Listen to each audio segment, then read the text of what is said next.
Break ಆದಮೇಲೆ ಮತ್ತೆ ಸ್ವಾಗತ ವೀಕ್ಷಕರೇ. ಅಮೃತ್ ಅವರೇ, ನಾವು ನಾಯಿ ಮತ್ತು ಮಕ್ಕಳ ಒಡನಾಟದ ಬಗ್ಗೆ ಮಾತನಾಡ್ತಾ ಇದ್ವಿ. ಚಿಲ್ಡ್ರನ್ ಫ್ರೆಂಡ್ಲಿ ಡಾಗ್ಸ್ ಯಾವ್ದಿದೆ? ಎಲ್ಲ ನಾಯಿನೂ ಚಿಲ್ಡ್ರನ್ ಫ್ರೆಂಡ್ಲಿನೇ.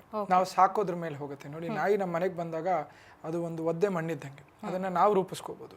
ಕೆಲವೊಂದು ಇಂಟರ್ನೆಟ್ ವೆಬ್ಸೈಟ್ಸಲ್ಲಿ, ಗೂಗಲ್ ಫೇಸ್ಬುಕ್ಕಲ್ಲಿ ಪಿಟ್ಬುಲ್ ಟೆರಿಯರ್, ರಾಟ್ ವೈಲರ್ ಈ ಥರ ನಾಯಿಗಳು ಮಕ್ಕಳನ್ನ ಸಾಯಿಸ್ಬಿಡುತ್ತೆ ಅಂತೆಲ್ಲ ಅಂತಾರೆ. ಖಂಡಿತ ಇಲ್ಲ. ಇನ್ಫ್ಯಾಕ್ಟ್ ಡಾಬರ್ಮ್ಯಾನ್ ಸಹ ಅದು ಸ್ಕಿಜೋಫೆನಿಕ್ ಥರ ಆಡುತ್ತೆ ನಾಯಿ ಅಂತ ಕೇಳ್ಪಟ್ಟಿರೋ ಡಾಬರ್ಮ್ಯಾನ್ ಸಹ ಒಂದು ಕೋಬ್ರಾನ ಸಾಯಿಸಿ ಮಗುನ ಕಾಪಾಡಿರೋದು ಉದಾಹರಣೆ ಇದೆ. ಎಲ್ಲ ಇಂಟರ್ನೆಟ್ಟಲ್ಲಿ ಸಿಗುತ್ತೆ.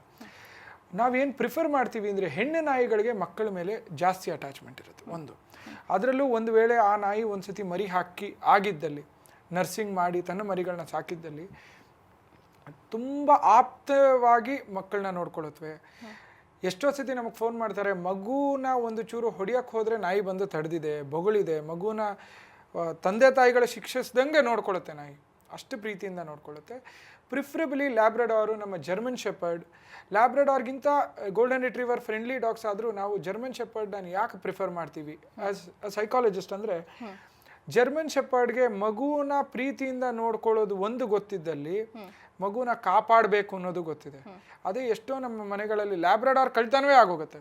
ಸೊ ಅದು ಮಗುನ ಪ್ರೀತಿಯಿಂದ ನೋಡ್ಕೋಬೋದು. ಆದರೆ ಕಾಪಾಡೋ ಅಂತ ಅದಕ್ಕೆ ಆ ಕ್ಷಣಕ್ಕೆ ಹೇಗೆ ವರ್ತಿಸ್ಬೇಕು ಅನ್ನೋದು ಭಯ ಆಗತ್ತೆ ಹೊರತು, ಮಗುಗೆ ಏನೋ ಒಂದು ಆಪತ್ತು ಬಂದಲ್ಲಿ ಕಾಪಾಡೋಕ್ಕೆ ಅದಕ್ಕೆ ಎಬಿಲಿಟೀಸ್ ಕಮ್ಮಿ ಇರುತ್ತೆ.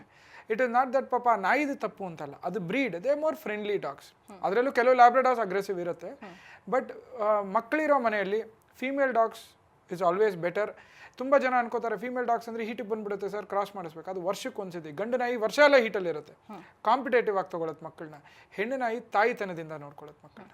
ಓಕೆ, ಇವಾಗ ಮಕ್ಕಳು ಜೊತೆ ನಾಯಿಗಳಿರೋದ್ರಿಂದ ಅಥವಾ ನಾಯಿ ಜೊತೆ ಮಗು ಬೆಳೆಯೋದ್ರಿಂದ ಅದಕ್ಕೆ ಯಾವ ರೀತಿ ಉಪಯೋಗ ಆಗುತ್ತೆ ಅಂದರೆ, ಮಾನಸಿಕವಾಗಿ ಮಕ್ಕಳು ಯಾವ ರೀತಿ ಖುಷಿಯಾಗಿರಬಹುದು, ಏನೇನು ಚೇಂಜಸ್ ಆಗುತ್ತೆ ಅವ್ರಿಗೆ? ಸ್ಟಡೀಸ್ ಹೇಳಿದೆ, ಒಂದು ಎಕ್ಸಾಮ್ ಹಾಲಲ್ಲಿ ಅದೇ ಸೆಟ್ ಆಫ್ ಮಕ್ಕಳು ಒಂದು ಸುಮ್ಮನೆ ನಾಯಿನ ಕೂರಿಸಿ ನೋಡಿರೋದ್ರಿಂದ, ಇದು UK ಆಗಿರೋದು ಸ್ಟಡೀಸ್ ದಟ್ ಚಿಲ್ಡ್ರನ್, ಅವ್ರ ನಾಯಿ ಅಲ್ಲ, ಯಾವುದೋ ನಾಯಿ ಒಂದು ಸ್ಕೂಲಲ್ಲಿ ಎಕ್ಸಾಮಲ್ಲಿ ಕೂರಿಸಿದ್ದರಿಂದ ಸಲೈವಾ ಟೆಸ್ಟ್ ಲೆವೆಲ್ಸಲ್ಲಿ ನೋಡಿದ್ರೆ ಮಕ್ಕಳಿಗೆ ಸ್ಟ್ರೆಸ್ ಕಮ್ಮಿ ಆಗುತ್ತೆ.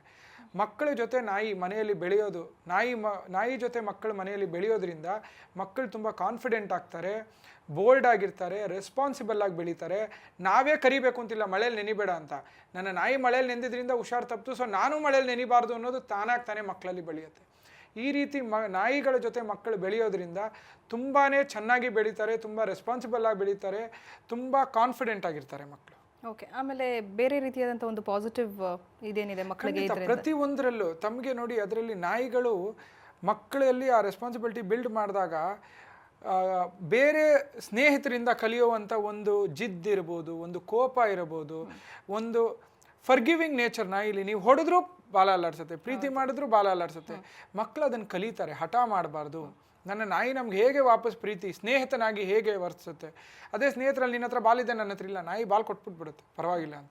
ಅದೇ ಮಕ್ಕಳು ಕಲಿತಾರೆ. ಕೊಡಬೇಕು ಅನ್ನೋ ಮನೋಭಾವ, ದ್ವೇಷ ಬೇಡ, ಆ ಕ್ಷಣಕ್ಕೆ ಖುಷಿ ಪಡ್ಬೇಕು. ನಾಯಿ ಈಗ ಹೊಡೆದ್ರೆ ಇನ್ನೊಂದು ಕ್ಷಣಕ್ಕೆ ಪ್ರೀತಿ ಮಾಡುತ್ತೆ. ಮಕ್ಕಳು ಆ ದ್ವೇಷ ಅನ್ನೋದನ್ನು ಬೆಳೆಸ್ಕೋಬಾರ್ದು ಅನ್ನೋದನ್ನು ನಾಯಿ ತುಂಬ ಚೆನ್ನಾಗಿ ಹೇಳ್ಕೊಡುತ್ತೆ. ಓಕೆ, ಈಗ ಕೊನೆಯದಾಗಿ ನಾಯಿ ಜೊತೆ ಬೆಳೆಯುವಂತಹ ಪುಟಾಣಿ ಮಕ್ಕಳಿಗೆ ನೀವೇನು ಹೇಳಕ್ಕೆ ಇಷ್ಟಪಡ್ತೀರಿ? ನಾಯಿಗಿಂತ ದೊಡ್ಡ ಸ್ನೇಹಿತ ಸಿಗೋದಿಲ್ಲ. Dogs man's best friend dog ಅಂತ ಏನಂತಾರೆ. ಎಲ್ಲ ಮಕ್ಕಳಿಗೂ ನಾಯಿ ಜೊತೆ ಬೆಳೆಯೋದ್ರಿಂದ ಸಾಕಷ್ಟು ಒಳ್ಳೆ ಅಭಿವೃದ್ಧಿ ಆಗೋದಕ್ಕೆ, ಸಾಕಷ್ಟು ಮನೋಭಾವದಲ್ಲಿ ಬದಲಾವಣೆ, ಒಳ್ಳೆಯದಕ್ಕೆ ಬದಲಾವಣೆ ಆಗೋದಕ್ಕೆ ಸಾಧ್ಯ ಇದೆ. ಎಲ್ಲ ಪೇರೆಂಟ್ಸಲ್ಲೂ ನಾಯಿ ಅಂದರೆ ಭಯ ಅನ್ನೋದು ಹೇಳ್ಕೊಡ್ಬೇಡಿ. ನೀವು ಹೇಳ್ಕೊಟ್ರೆ ಮಗು ನಾಯಿಯಿಂದ ಓಡೋಗುತ್ತೆ, ನಾಯಿ ಅವಾಗ ಹಟ್ಟಿಸ್ಕೊಂಬರುತ್ತೆ, ಅಲ್ಲಿಂದ ಶುರು ಆಗುತ್ತೆ. ಇದು ಪೇರೆಂಟ್ಸ್ ರೆಸ್ಪಾನ್ಸಿಬಿಲಿಟಿ. ನಾಯಿ ಅನ್ನೋದು ಒಂದು ಪ್ರಾಣಿ, ಅದರಿಂದ ಹೆದರೋದು ಬೇಡ, ಅದರಿಂದ ಪ್ರೀತಿ ಸಿಗುತ್ತೆ ಅಂತ ಮಕ್ಕಳಲ್ಲಿ ಹೇಳ್ಕೊಡಿ. ಅದರಿಂದ ಮಗು ಮತ್ತು ನಾಯಿ ನಡುವೆ ಒಂದು ಒಳ್ಳೆ ಸಂಬಂಧ ಬೆಳೆಯುತ್ತೆ. ಸಂಬಂಧ ಬೆಳೀದೇ ಇದ್ರೂ ಮಗು ನಾಯಿನ ನೋಡಿ ಓಡೋಗೋದಿಲ್ಲ, ಓಡೋಗದೇ ಇದ್ರೆ ನಾಯಿ ಅಟ್ಟಿಸ್ಕೊಂಬಂದು ಕಚ್ಚೋದಿಲ್ಲ. ಓಕೆ, ಧನ್ಯವಾದ ಅಮೃತ್ ಅವರೇ. ಸಾಕಷ್ಟು ವಿಚಾರಗಳನ್ನ ತಿಳಿಸ್ಕೊಟ್ರಿ. ತುಂಬಾ ಮಿತ್ಸ್ ಇತ್ತು ಇನ್ಫ್ಯಾಕ್ಟ್, ಮಕ್ಕಳು ನಾಯಿ ಜೊತೆ ಬೆಳಿಬೇಕಾದ್ರೆ ತೊಂದರೆ ಆಗುತ್ತೆ ಅಂತ. ಸೊ ಇದ್ರ ಬಗ್ಗೆ ಎಲ್ಲ ಸಾಕಷ್ಟು ವಿಷಯನ ನೀವು ವೀಕ್ಷಕರಿಗೆ ತಿಳಿಸ್ಕೊಟ್ಟಿದ್ರ. ಧನ್ಯವಾದ ನಿಮಗೆ. ವೀಕ್ಷಕರೇ, ಇದು ಇವತ್ತಿನ ಗೆಳತಿ ವಿಶೇಷ. ನಾಳೆ ಮತ್ತೊಂದು ವಿಶೇಷತೆಯೊಂದಿಗೆ ನಿಮ್ಮನ್ನ ಭೇಟಿ ಆಗ್ತೀವಿ. ಈಗ ಮನೆ ಮದ್ದು ವಿಶೇಷ ಕಾರ್ಯಕ್ರಮ ಪ್ರಸಾರವಾಗುತ್ತೆ. ನೋಡ್ತಾ ಇರಿ ಸರಳ ಜೀವನ. ಇದು ಮನುಕುಲದ ಒಳಿತಿಗಾಗಿ.